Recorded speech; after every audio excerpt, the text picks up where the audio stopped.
Hello, welcome everybody. This is a follow-up to our Food Systems Friday episode that aired on September 11th in 2020. I'm joined here today with Daria Toguzbaeva and Munara Muratalieva. And they were our guests talking about Kyrgyz foodways. They're coming to us live, well, at least live at the time of the recording, live from Kyrgyzstan. Daria Toguzbaeva is coming to us from Tamga in the Issyk region of Kyrgyzstan, and Munara is joining us today from Bishkek, which is the capital city. And because we have a 13-hour time difference, they kindly agreed to meet up after the webinar so that questions that came up during the webinar, that they could address them and have you all have a chance to have a little bit of a conversation. So think of it this way, it's a conversation, but with a time delay. So thank you so much for being so generous again with your time, since this is our second recording in 2 weeks. Welcome, Daria. Welcome, Munara. Привет. Привет. Wonderful. Well, so one of the questions that our audience had was about organic food and locally produced food and regionally produced food. So Munara, you during our webinar spoke about your research and how and also kind of the ideas of young people and their preferences and what they eat, but also in your work with the GIA, I think I got that right, the GIA Business Association. So you support socially responsible entrepreneurs. Also, you spoke about the branding, about being able to trust where food is coming from. And so one of the questions that came up during that part of the presentation was, is there a preference for organic or locally grown produce or regionally grown produce as opposed to internationally imported produce? So maybe you could just help our listeners understand those preferences and the structure. Please. Yes, thank you, Robin. So thank you for the question. Okay, it depends on case, or it depends on seasons or kind of product. So as for vegetables or fruits, for example, as for apple, we prefer to buy local or Kyrgyz apple, especially if those apples are from Issyk region. Really organic, and we trust and we buy them, but we don't prefer Chinese apple because we are sure that they are not organic. So we're sure that they have to use some chemistries to keep it look good and to keep it for a long time like fresh. So look fresh. So as for watermelon, we prefer watermelon from hot regions of Kyrgyzstan, for example, from Jalalabad and from Osh. So it's those regions are hot, and that's why they don't need to use anything. This watermelon phosphate. What's right. English for phosphate? To ripen. Yeah. Right. Yeah. So that way. So we prefer eat watermelon on last day of August. Mm-hmm. Last days of August, but it's not. We're sure that it's not organic in Bishkek. For example, in middle of July. Mm-hmm. So it's it couldn't be rust that time. Yeah. It couldn't be rushed yet. So it sounds like, so yes, there are regional preferences, and it depends on which of the products, because the growing conditions in different areas of Kyrgyzstan are quite different. Those who are not familiar with Kyrgyzstan may not know that it's very mountainous, and the elevation changes are quite drastic. So there can, I think you have about a 3,000 meter difference between your low elevations and your high elevations in the country. And it sounds like, you know, it's a continuation of the theme that you mentioned, Munara, in the webinar itself, that there's this trust, you know, component, wanting to be able to trust the labeling. So you mentioned that there's, you know, some concern maybe about the imported items. You mentioned specifically the apples coming from China, but the issue being, you know, can you trust that it does or doesn't have the chemicals on it? And then also with the seasonality, it sounds like there's, you know, if it's ripe at its natural time, then part of what's happening is that, you know, you're feeling confident that it wasn't, you know, there weren't lots of additional inputs put into the production of the products. So I think I got that right. So, yep. Okay, good. And Daria, do you have other opinions or observations based on your work or your experiences about that? You know, the preference for organic or local or regionally grown produce? So it was a little bit so interesting for me to listen young generation opinion about this. Yeah. When I've heard this question, I started to think about what I would prefer to use for preparing something or for eating. Yeah. So I started to think about what, you know, last time we told that almost every rural family in Kyrgyzstan, we have our own small lands or big lands, yeah, and we have a household plot.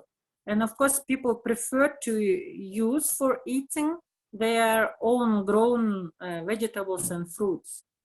And of course, what I would like to add, I agree, I fully agree with what Munara said, and I would like to add that people prefer to buy fresh yield, yeah, or crop, yeah. Yep. Even big city inhabitants, they usually go to the bazaars and try to buy fresh vegetables and fruit there, not in supermarkets. And yeah, and even if you live in Bishkek, so Kyrgyz families, they almost each family, they try to have their own small plot and grow vegetables and fruits of ourselves, yeah?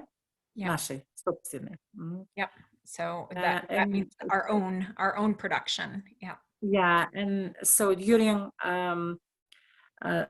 when it was Soviet Union, people used to have small plots in suburbs of big cities, in suburbs of Bishkek, suburbs of Osh, suburbs of Jalabad, and these small plots we used to call like dacha. Yep. Yeah, it's a Russian word, and people try to grow everything there, and of course we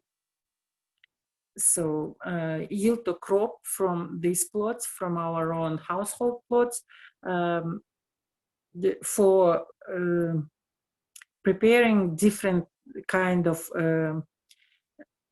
dishes for preserve for winter time. For example, jam, yeah, or cans or something like this. Mm-hmm. Yeah, thank So you.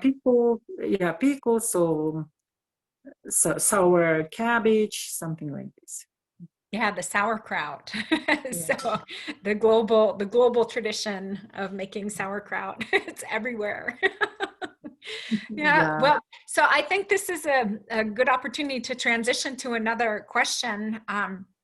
So Daria, I think I'll direct the question to you first, and then Munara, would love to, hear your thoughts about this also. So the question was this: so how is indigenous knowledge or traditional knowledge, the knowledge from your ancestors, and traditional foods, how are they both important in Kyrgyz diets today? So I think I'll send that to you first, Daria. Thank you. Yeah, now I realize that this question could take us too long time to to understand everything, from our diet. I think it's the top. Diet. Yeah, I think actually we need to have a whole nother webinar just on this question. I think that'll be the title of our next webinar: Indigenous Knowledge and Traditional Foods in Current Kyrgyz Diets. I think that's the next topic, but we'll give people a preview. How's that? We'll give people a preview of our next webinar. So please. Yeah, so as we said last time, we used to be nomad people, and we used to live with animals, with domestic animals. And of course we prepare nowadays also, we prepare a lot meat for winter time. We preserve meat for winter, for cold time, and it's very important for each, I can say, for each rural family in Kyrgyzstan. For inhabitants of big cities, it's easier for them to buy fresh meat each time in different selling points, in supermarkets or in the big bazaars. But for inhabitants of small villages of Kyrgyzstan, it's very important to have traditional ways of preserving meat for winter time. That's why for us, very important to keep those recipes, which comes from generation to generations. Maybe we change something in the list of ingredients of preparing these dishes, but the основное, как сказать? The main ingredients. The main ingredients are the same. So it's meat. Usually one big family. We during summertime we prepare animal for preserving meat for winter time.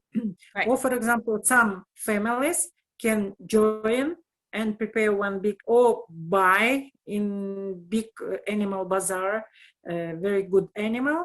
Then we together cut this animal and then prepare meat for preserving. So I can say about one way of preserving meat. It is traditional for my family. So we usually keep a big amount of meat in modern way, like in fridges, but also we prefer to have so meat, which is called gosh, and second is Munara, I forget, я забыла, как называется вот это, которое в муке, да, в муке, которую мы сохраняем, как называется? Сюр, да. Сюр and gosh. Gosh, we usually take a big amount of grease, animal grease, and then cut meat into certain pieces of small pieces, or it could be bigger, and then we have big kazans. We put this kazan into big oven, and then so we fried it. It's very important to fry it in the open fire, in ochokes, because when you use different kind of wood, the taste of meat changes. For example, if you fry it with using kizyak, that dried manure, manure. Right. Animal. This is one very specific taste of meat. And if you use, for example, fir tree woods, or fir tree, for example, apilki, how we... Yep, the sawdust from pine trees or fir trees. Fir trees, taste is differ, is different. And so we fried it. We put from spices. We put only salt. Yep. It's salted. And then in ancient times, people pour all these dishes into young lamb's stomach, and freeze it. But nowadays we can use glass jars and pour it into glass jars. And if we have, for example, children, student children who studies it at the universities in big cities nowadays, also we send them this meat in jars. Then second way of preserving is sur. It has very specific taste when you prepare, when you cook it, and people love this taste. We always miss this taste, and of course during winter time all families try to have even small piece of meat like this. So the ways how we prepare this, we take big pieces of meat and then try to dry it, salt and dry. And then when we have already dried meat, we put it into flour container with a flour. And I think this tradition comes from generation to generation. Usually when our people keep flour in special wooden containers, we usually put into the flour big black stone rocks, big black rocks. And I think, I don't know for sure why we usually do this, but I think that we use those rocks for keeping flour fresh, because rocks are cold all the time, and That's why we have those rocks and flowers. And I think those rocks keep meat, dried meat, also fresh inside of the flowers. And then during winter time, when you take this meat, cut and boil, so you are going to have very delicious dishes. Yeah. And so I would like to say about chuchuk. It's special food, national food. I think in all Asian countries you can find such kind of food. Yeah. For this food we usually use horse intestine, and we use horse's intestine to keep pieces of meat and even big ribs with meat and fat on that. We put into the intestine, cut into pieces, and sometimes we even have like круги, как мы можем сказать? Circles. So you Да, like, a circle. Yeah, it looks like sausage, like modern sausage. Mm-hmm. Yeah, we such kind of sausage we can smoke, dry, and then you can prepare it immediately after you put it into intestine, or you can, for example, dry or smoke it. Yeah, and before putting such kind of meat into the intestine, you so keep it in special sauce. I mean, so we have special sauce. We have garlic, red and black pepper, and then salt, of course. And you can add some other spices which you prefer to have with meat. And then we preserve chuchuks for winter time. So I think it's very usual for all rural Kyrgyz families. And of course, each family has its own tradition, which comes from generations. And I would like to say that usually young ladies, I mean, the youngest just married families, they are responsible for preparing celebration dastarkon, that's celebration table, late table.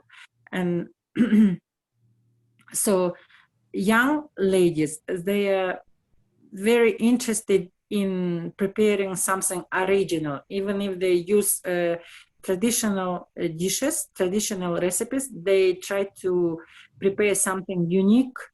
Yeah, maybe it's different design of the dish, or maybe they can add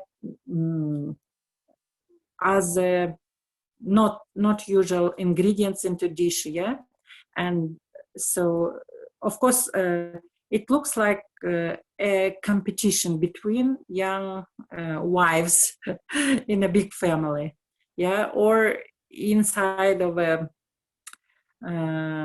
community, because usually, as in the whole world, we have special occasions or special events, when we lay big tables, and so young wives can show themselves, can show their abilities, how they can prepare some foods and what they know. And one more things I would like to say, that the main product for rural area of Kyrgyzstan остается, как мы можем сказать? Remains meat. And for the big meal of meat, usually in our area, men are responsible. Yeah. And so the best way of preparing meat dishes, our men are responsible. And I would like to say that, for example, for our big family, to keep meat traditions is my husband responsible. People, if we have some family events, people invite my husband to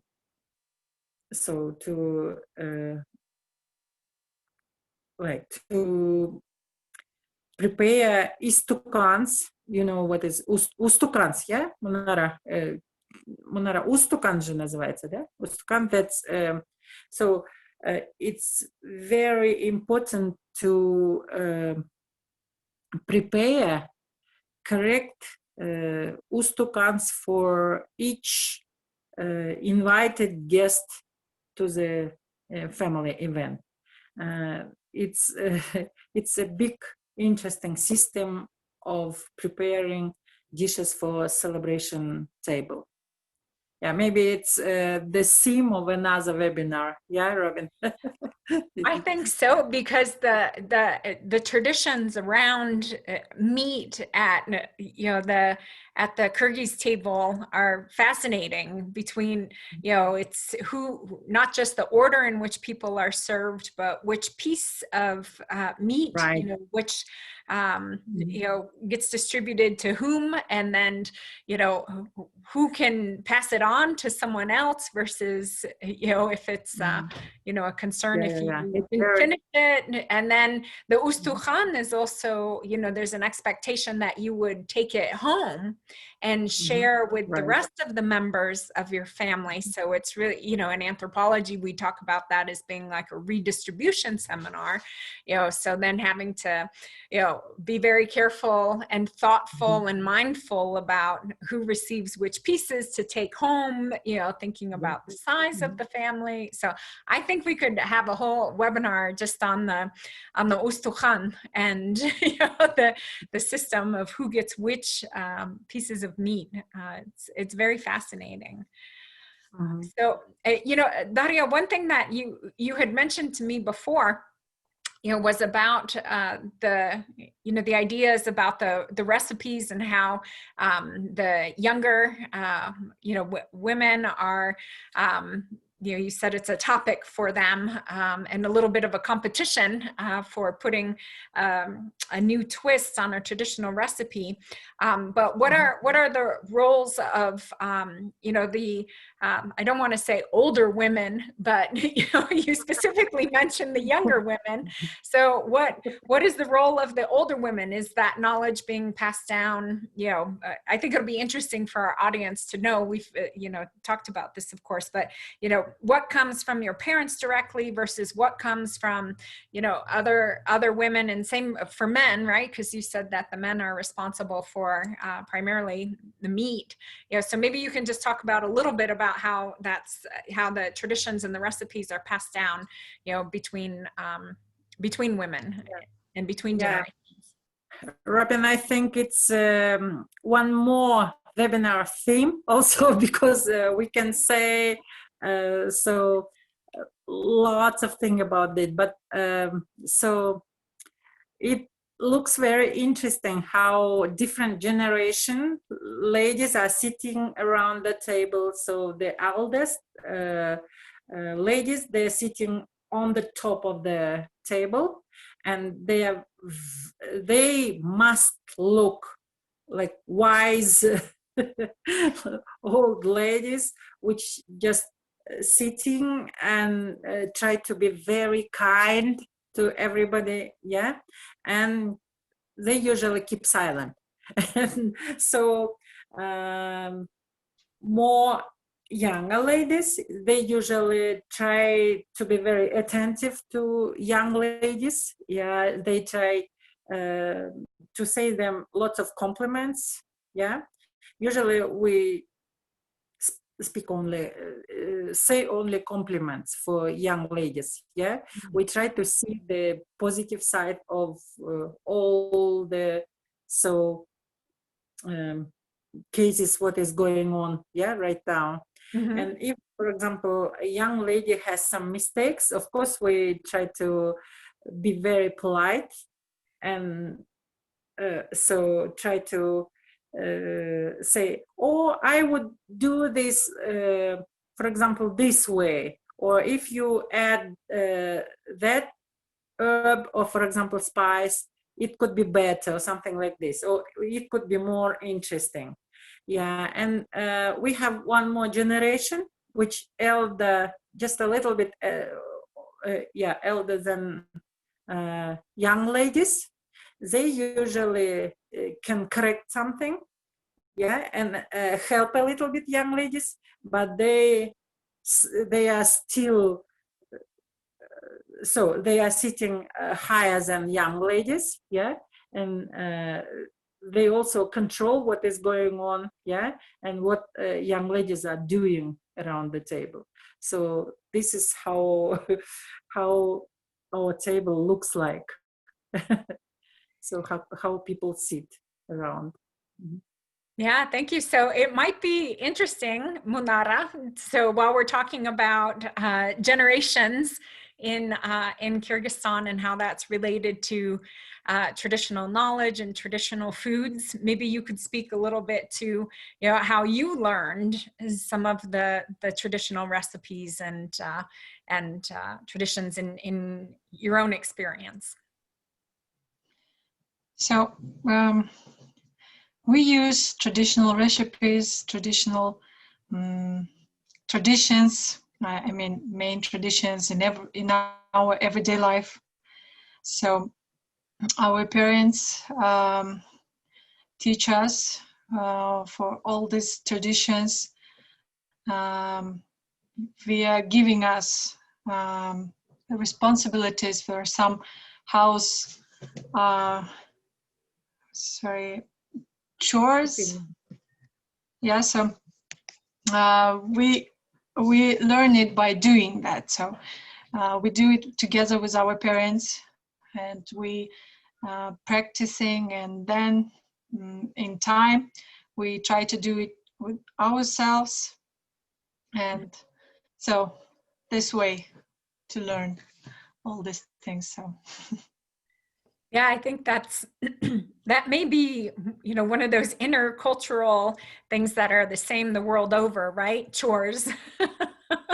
And but the important role that they play in, you know, helping all of us know how to do things. So maybe I am going to put you on the spot a little bit, Munara. So if you're not comfortable with this question, it's okay. But I know that that recently, you know, you prepared some a traditional dish, a smoked traditional dish with your dad. And so I think it's just a great example of, you know, passing on that traditional knowledge. Maybe could you tell us a little bit about that? Because one of the questions our audience had was about how is meat preserved? And Daria spoke quite a bit about some of the different techniques, but I wondered if you felt comfortable sharing with us about the smoking of the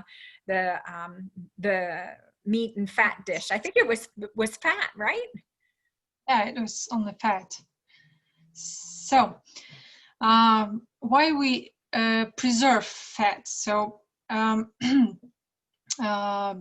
because of cold winters in Kyrgyzstan. So especially if we say about Naren region, so it's most cold region in Kyrgyzstan, and so the citizens of Naren, is that right? So yeah, Naren's people, yeah, the people who live there. So they do believe that fat helps them to survive during the winter. So that's why they have to preserve meat, lots of fat. And so I guess before people preserve it by freezing. So they freeze it and they keep that outside, so they didn't need for refrigerator even because it's too cold there. So Right. they keep it outside and they just cut a small piece, and it was enough to put it into meal or so dish. And we are eating it. They it's like it gives them power, or it makes them more healthy. So it's useful for them. And I think smoking, I guess, I don't know if I'm right. So as nowadays we started to smoke it, and we borrowed this method from Russians. So they smoke sala, pig's fat, and it's delicious. But but Kyrgyz people don't eat it because of majority of Kyrgyz people don't eat it because of it's not halal again. So that's why. And we borrowed this method, and we started to smoke sheep fat, and so we tried to do that this summer. It's really delicious. So how the way to do this is to salt it before. We need a lot of salt, and cover it with salt, and wait for 1 week, and then we just smoke it for 8 hours, and it was ready, and it was so delicious. And we could keep it for a long time, but we ate it. We have eaten it because it's so delicious. So I love it. That's the sign of a good recipe, right? If you didn't make it all the way through the winter. So, Munara, I'm just very curious what because Daria had mentioned, the flavor is related to what you use for smoking it. What did you use to smoke it? Like, did you use the kizyak, the dumb cakes, or did you use apple wood or apricot wood? I'm just curious. It was apilki. Yes, so sawdust, so shavings. Shavings of different kinds of woods. Oh, great. Yeah. Yeah, thank you. So, yeah, it's very interesting that people usually can smoke it, keeping it under traditional ochak, or for example, they can put it into the oven and then cover the oven and smoke it for long period of time. I want to just pause here for a sec, because in ochok, I don't think people here are going to be familiar with very much. So, and ochok is the special kitchen area, and Daria and Munara, tell me if I'm making a mistake, but it tends to be a separate room that's they can vary in size. It's an outside kitchen, and it usually has a place where you put the fire underneath, and then it has a countertop, but cut into the countertop are holes where you put what Daria called a kazan. And the kazan, the closest thing that most of us are familiar with is it's similar to a wok, but it's a more rounded form for it. So, and this is outside, and you can, of course, control the temperature and change what kinds of fuel that you're using for it. But that's what the ochok is. So if you're hanging something, inside of the ochok, you're getting all the heat from the cooking area coming up on it, or you can specifically put it in, or you can cook on the kazan. So how did I do? Right, I agree. You Good. told it So already. I'm sorry to interrupt you. I just was worried that folks wouldn't know what that was. So please feel free to continue. We were talking about the smoking and the different kinds of fat, or did I completely interrupt your train of thought? No, if, for example, Kyrgyz people, if they have no special oven for smoking, so they can use that ochok. If their ochok so high, yeah, they can install. So take out kazan or wok, yeah, that the dish look like wok. They take so use the whole, yeah, and so hang meat into special wire or maybe so iron piece, Like, yeah, and like skewers, like shish kebab skewers, shashlik skewers, yeah? Mhm. Yeah. And hang it on this whole place for kazan, and then cover it, and then so have smoke underneath of it. Mm-hmm. So and they so leave meat for long period of time there, and they watch not try not to have open fire, just smoke, and then so smoke meat like this. This is the easy way how to smoke meat. And if you would like to have more concentrated um, taste of smoke dish, so you usually use special smoke ovens Mm-hmm. for that. Mm-hmm. Yeah, thank you. I think whoever asked about, how meat is preserved has gotten a really wonderful, will have their eyes open about all the different techniques and also the importance of the fat. And one of the things, so the sala and the smoke fat, it's, in the category, we'd call it like the lard. And so that's our, the word for it. So just different techniques of preparing the lard. So there was another question that folks had, and so they were curious about like what's the everyday food. So maybe it's one of those things, if you're comfortable, you could talk about maybe what you had today for your everyday foods, because we talk about some of the traditional foods, but folks are also very interested in the traditional foods that are part of, like, what did you have for breakfast today?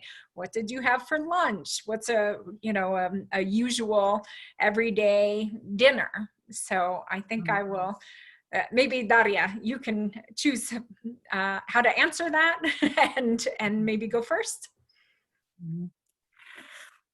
Yes, so Kyrgyz people love to eat dairies, then milk dishes.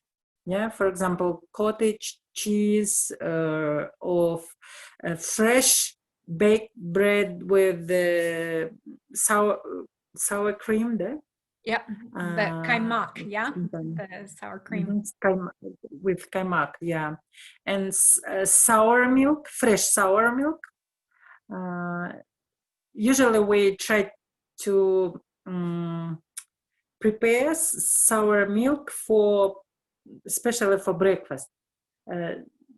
Our milk, we leave milk with a small amount of sour for nighttime, and usually it's it's a good tradition who in the family is responsible for opening the sour milk first, and then so see if it's thick or not very thick, yeah.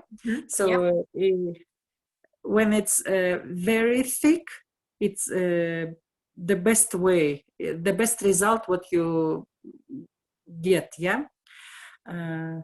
Then different kind of porridges. So we can eat for semolina porridge or rice porridge or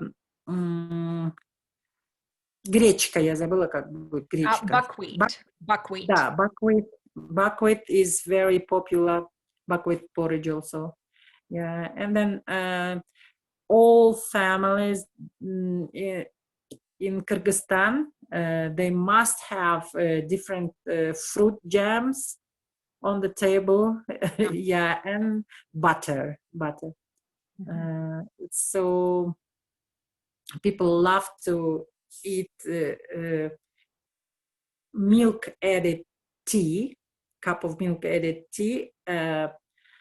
Some people love such kind of tea with salt. Some people love to drink with sugar.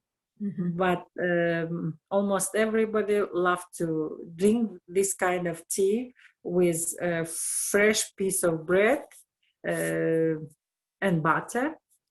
Yeah, and they put above some jam. Yeah, this is very traditional breakfast of each Kyrgyz family. But lunch is very. I have a quick question about the breakfast. What is the name of the sour milk that you mentioned? Ayran. Ayran. Okay. And then, you mentioned, oh, sorry, please go ahead. No. You ask your question.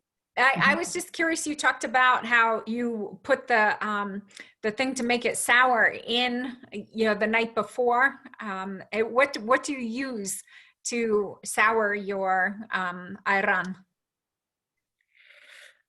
Usually we leave a small amount of ayran from the previous day. And this is like a way how we sour next day sour milk. So I was curious. I figured, and I think I've seen it, but it's always the question of where does that come from? And for example, if you have it, or if you like to do for the first time, so people usually use sour cream, that's smetana. Smetana, yep, sour cream. Sour cream. My mom did it like this. Yeah, she usually took 1 tablespoon of sour cream and add 1 tablespoon of warm boiled water. So of course we mix it careful and then add into warm. So first, of course, we should boil a little bit milk and then keep it to make it enough warm, not cold. Yeah. Right. And then pour this, we call it uyutku, this previous day's so small amount of ayran, and then put into warm place and keep it till the morning. Yeah, this is how we usually prepare ayran. Munara, if you're making, if it's okay to ask other relatives who are in this village. So if you're making it for the first time, so a little bit ayran to make ayran for next day. For the next day. Yeah. Well, maybe that also explains how everybody's ayran tastes so different, right? There's some families' ayran that you're very excited when it's offered to you, and other families' ayran you say thank you. Yeah. Interesting. Thank you, Daria and Munara. So we were on to lunch. So what's an example of a everyday usual lunch? So because again we used to be nomad people, and so we moved from one place to other place, and we were very, very chutki, sensitive to our animal. So young members of the family, they try not to sleep during nighttime. That's why, so supper was very important. In ancient times, supper was very important for the family. So to keep people awake, yeah, for the long, dark time, yeah, supper was very important. But nowadays it changes a little bit, and lunch is more important than than supper. Supper. Yeah, and so we usually start to prepare our lunch in the early morning. If we like to have some kind of soup, of course we prefer it to prepare this from meat bouillon. Yeah, each soup must start from meat bouillon.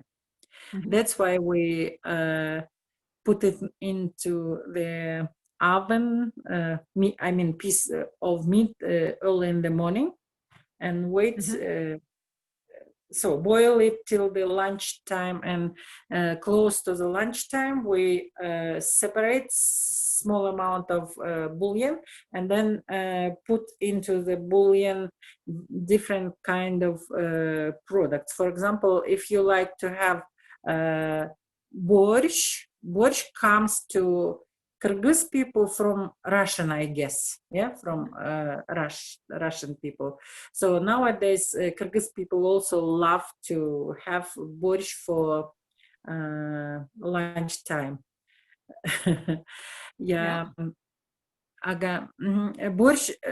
Yeah, we put into this boiled bouillon different kind of vegetables, all vegetables. For example, as for me, I prefer to take all vegetables from our own garden. Yeah, carrots, onion, garlic, different kind of greens, and cabbage.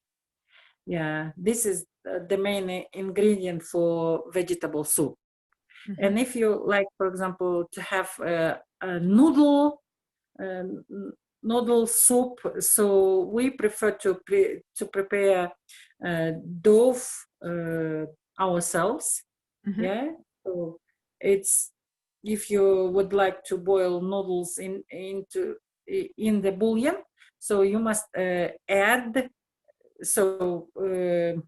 one more ingredient, that eggs. Yeah, not to have porridge, but so different noodles, and so very nice noodles. So you must add less salt, more eggs. Yeah, this is our secret of preparing noodles. And then we love to cut noodles ourselves, and the size of the widths, yeah, of the noodles, it depends what dish would you like to prepare. If you want to prepare soup which is called gulchatay, so you cut so you spread first dough and then cut it into squares. Squares like this. Yeah. Yes. And this is called gulchatay. And if you would like to have, for example, chachratpan gisme, we call it chachratpan, like spread noodles. Yeah. So you must cut it into very small and long pieces of noodles, something like this. Or you can prepare noodles, for example, week ago, dried it, and each time add into soup if you like to have noodle soup for lunch. And so for the soup is very usual for all Kyrgyz families, and this is like main course, yeah, for lunch. And for the second course, usually people fried potato, or for example, fried bread in the oil, or for example, they can prepare some pancake or something like that. So like a blini. lunch, Blini, да? yeah, blini, blini. Yeah. And so people love to prepare pancake, manti. So Kyrgyz people love pumpkin. Sorry, pumpkin mantis. Да, pumpkin mantis. So Monty. So Monty is. I think folks in the United States would be familiar with pot stickers. So so you have dough, a thin piece of dough that's being wrapped around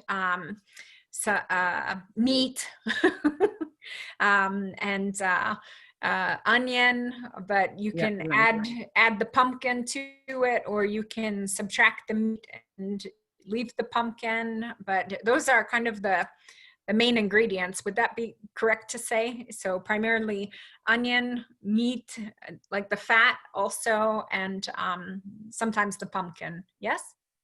Yes. And then they're steamed. So I don't think folks, not all of them know that. So there's actually even special pots. They call it a mantichnica, that has many layers of many layers in each one, so that the steam can go through each one of the layers. Like the one that I have only has 5 layers, but there's ones that are very tall. Yes. Right. And then so if you have not so much time to prepare manti, because manti usually takes a long time to prepare, and usually the whole family, all the members of the family participate in preparing this dish, because that's a lot of little things to fold. Yeah, but if you have less time to prepare, or you are lazy today to prepare manti, you can prepare oromo. Oromo, that's a steamed dish also. You usually prepare dough like for manti, salt, water, and dough. That's the main ingredients for preparing dough. And then spread middle size of round spread dough, and then you put different kind of ingredients. Like for manti, you can prepare it from meats, onion, and grease, or you can prepare it without meat, just with vegetables, for example, from carrot, onion, and add some vegetable oil on it, and then so roll it, and then put into that which Robin told, in mantishnica, and steam it.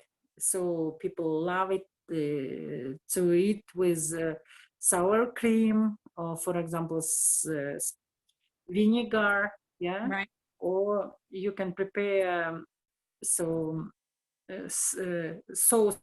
from горчица, I forget, but mustard, mustard, and some oil and different kind of spices, for example pepper, red or black, and add some garlic. That's your oromo.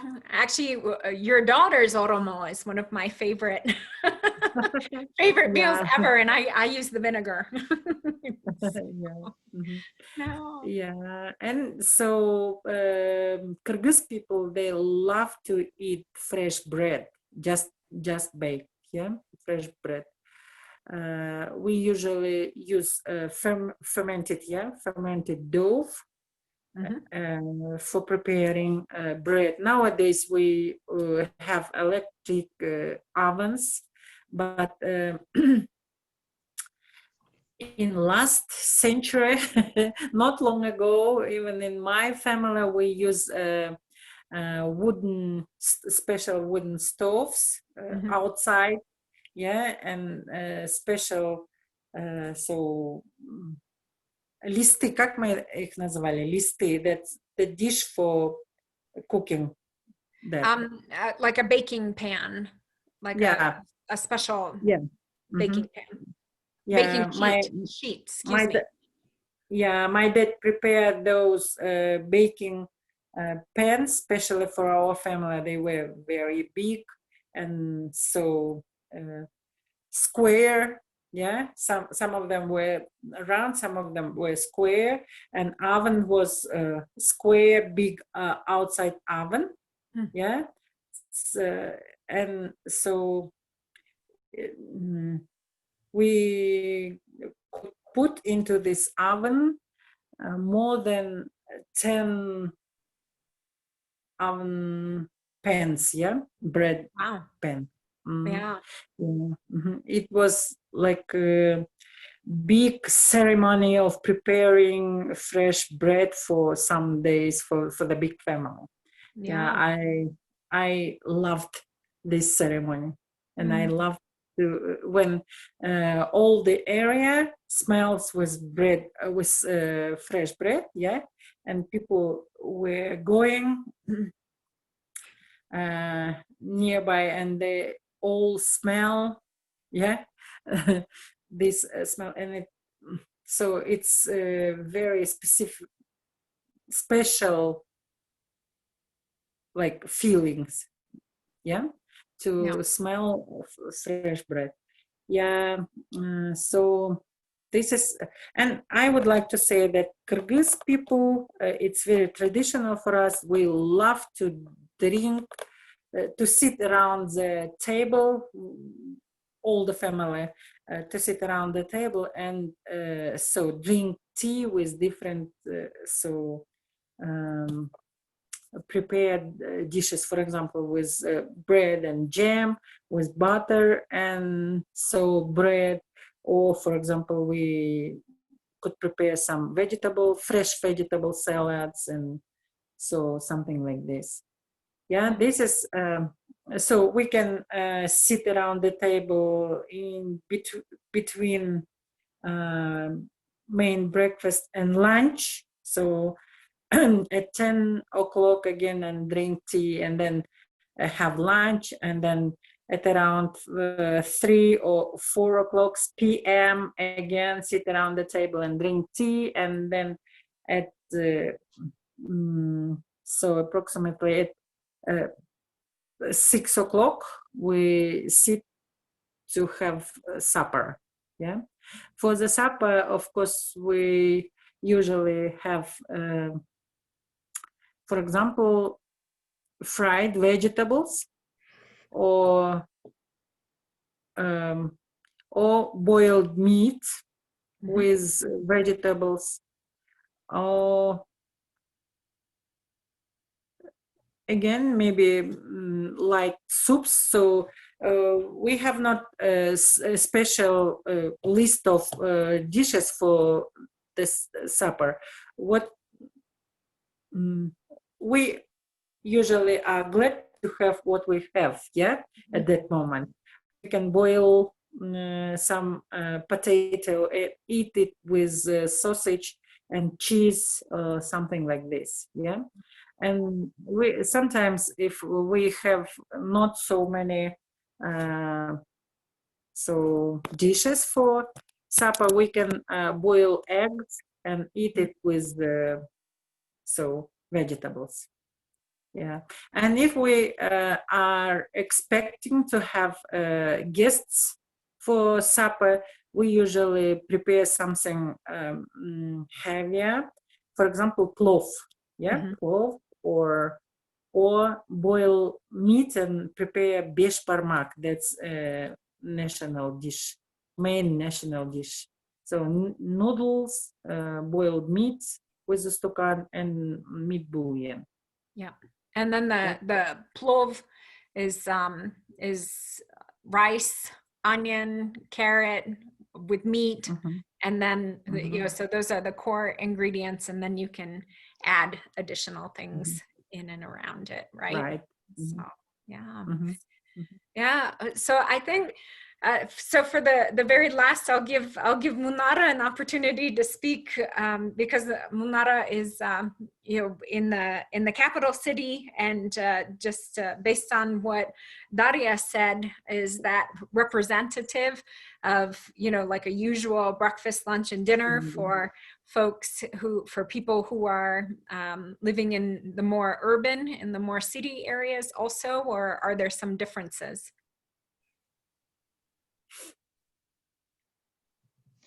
No, I think there's no much differences. So we ate the same things. So we love to eat fried eggs or boiled eggs for the breakfast. Or, kasha is useful too. Kasha, what did you say for kasha? Porridge, there's different, Porridge. yep. Different kinds of porridge, for example, rice porridge or овсянка. What's in English for? Oats, oatmeal. Oats. Yeah. Mhm. Yeah. So and we have our lunch at different cafes, so that's why we can choose everything we want. And as for dinner, as for supper, we eat something like, it's so popular in Bishkek to eat like healthy, something healthy for supper, and we eat salads or something else like that. Mhm. Yeah, Yeah. thank you.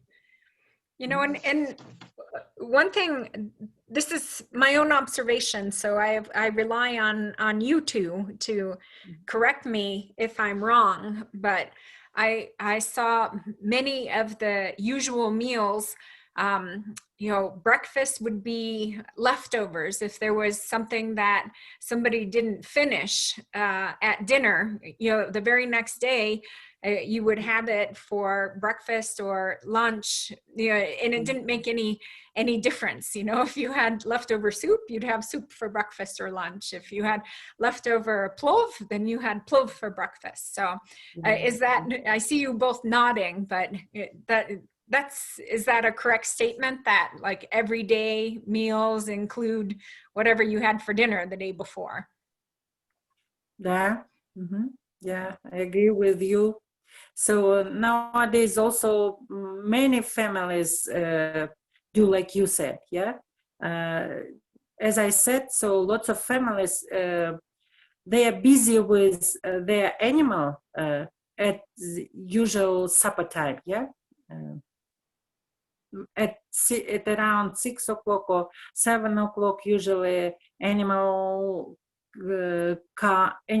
come from the pastures, and Yes. people are busy with taking care of them. That's why we usually have very, very late dinners. I mean, in rural families of Kyrgyzstan.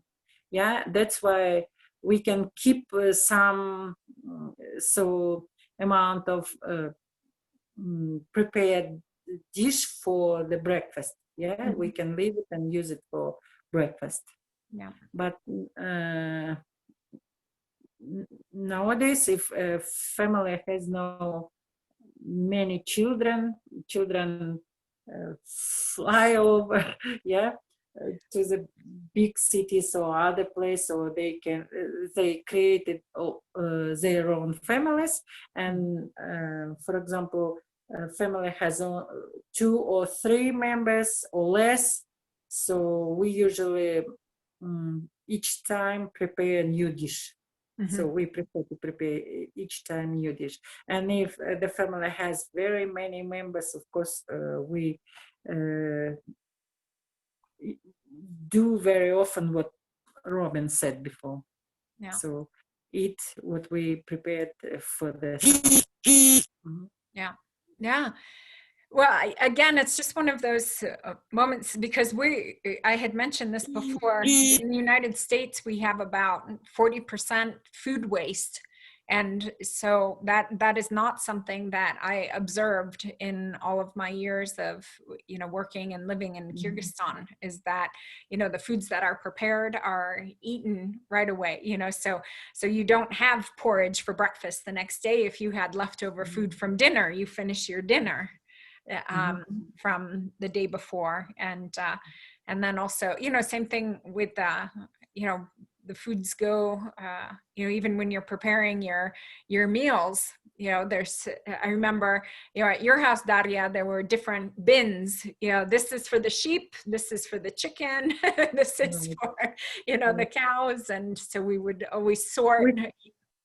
We still have this system. We have different containers for chicken, for dog, for sheep, for cow, and so we try not to waste. So we didn't throw away. Everything is everything goes to somebody in our house. I remember the first time, even the if you're boiling noodles, even just boiling noodles in water, I remember, even that water you don't throw away, you don't put that down the sink, you put that into the bins for the different animals. Yeah, right. Well, Daria, Munara, thank you again for 2 Sundays now, sharing your Sundays with me and the people who are interested in Kyrgyz food systems, and who watch the Food Systems Fridays series. And I'm just so thankful for both of you for being so generous with your time, but also your knowledge. And I think we do have about 4 more episodes. So I will be coming back to you. Maybe we need to have each quarter, we need to have a Kyrgyzstan episode. And I would love to have you both back. So thank you so much. Thank you, Robin. It was so interesting to concentrate my attention to some questions. It was really interesting for myself, to realize that something is very interesting for people, to share. Thank you. So I am ready to participate in different interesting webinars of yours. Thank you that you invite us. Yeah, thank you. So bye, Munara. Bye. Thank you. Увидимся.